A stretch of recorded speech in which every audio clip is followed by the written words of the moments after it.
Mardi matin, le président du Consistoire central de France, Élie Corchia, bonjour. Bonjour Ilana. Merci beaucoup d'être avec nous. Élie, important que vous soyez là effectivement pour nous parler de ces rassemblements qui ont eu lieu toute cette semaine en hommage à la famille Bibas, de Levallois à Sarcelles, à Boulogne. Il y a eu beaucoup de cérémonies. Exactement. Alors d'abord, beaucoup d'allumages, d'illuminations qui ont été faites. Il y a eu des communautés qui ont allumé des bougies, qui ont fait des soirées avec beaucoup d'émotions, des discours, beaucoup de bâtiments publics. J'en avais parlé dès vendredi dernier chez vos confrères d'une autre radio nationale où j'avais dit qu'il était important que les bâtiments publics soient illuminés, notamment de orange, à la mémoire de Kfir et Ariel et de leur maman chérie, Bibas.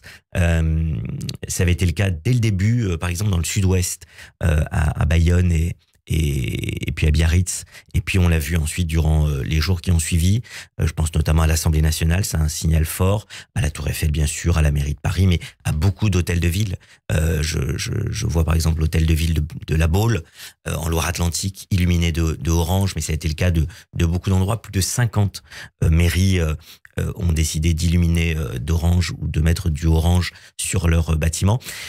Et deux cérémonies importantes, vous l'avez dit, où j'étais cette semaine. Une avec le Grand Rabbin de France à Sarcelles, où il y avait près de 400 personnes, où nous avons devant la grande synagogue et sur la place qui s'appelle la place du Rav Israël, qui était une personnalité marquante de Sarcelles, eh bien nous avons inauguré la plantation de 3 oliviers. Un à la mémoire de Chéri, un à la mémoire d'Ariel, un à la mémoire de Kfir. Et nous y étions avec le Grand Rabbin de France, avec le président de la communauté, Moïse Karloun. Nous y étions aussi avec le maire de Sarcelles, Patrick Haddad, le représentant, le porte-parole de l'ambassade d'Israël, Chen Feder, et puis le président du CCJ 95, Marc Djebali. Ça a été très émouvant. Des discours forts y ont été prononcés, tout comme à Levallois, où vous l'avez dit, nous avons fait le soir même, j'étais à Levallois pour une très grande cérémonie où nous avons eu près de 700 personnes. Et là, nous avons fait une cérémonie aussi avec des discours. Et un livre d'or qui a été mis à disposition. Un livre d'or qui a été mis à disposition de tout le monde, de toute la ville, à la mairie, 2 heures avant.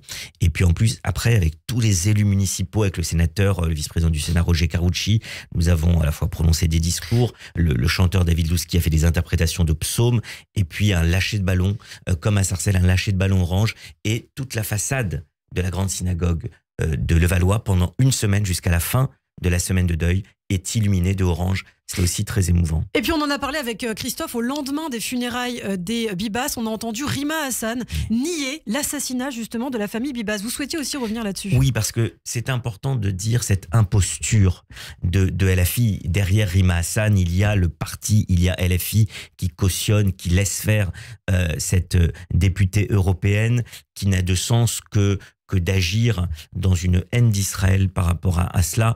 D'abord, elle a été refoulée, comme vous le savez, oui, en Israël, et heureusement, elle est arrivée, elle est immédiatement repartie par le vol retour, parce qu'elle n'avait pas à venir. On peut déjà s'interroger comment elle avait pris le vol pour pouvoir y aller, mais les propos qu'elle a tenus hier, et c'est important de le dire, juste après effectivement la mort des enfants Bibas, dont elle avait voulu faire croire qu'ils n'avaient pas été tués, été bombardés par Israël, par le Hamas, mais tués par le bombardement d'Israël, alors qu'on sait très bien qu'ils ont été tués par strangulation à main nue. Ce qui est important de dire sur Rima Hassan, c'est qu'hier, de David Lisnard, maire de Cannes et président de l'Association des maires de France, qui a immédiatement réagi à ses propos, où elle explique que ce serait une action légitime due à la colonisation, comme si les victimes tuées au festival Nova ou dans les kibboutz étaient dans des colonies. Enfin, c'est complètement ahurissant.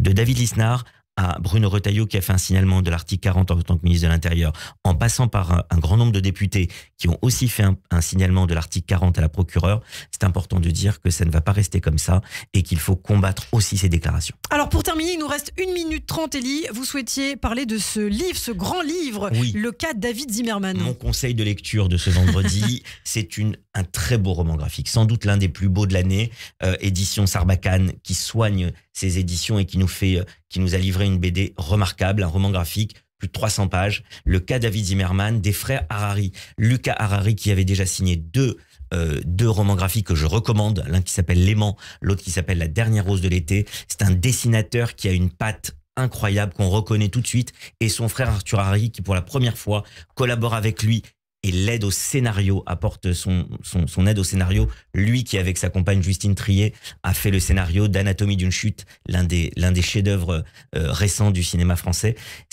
En 2 mots, c'est un livre sur l'identité, sur un jeune homme qui va se réveiller après une nuit qu'il a passée avec une inconnue. Il va se réveiller dans le corps de cet inconnu. Alors on connaît, c'est une histoire de body swap, le changement de corps. Ouais. D'habitude, c'est traité sous l'angle de la comédie. Là, c'est traité sous l'angle de l'identité.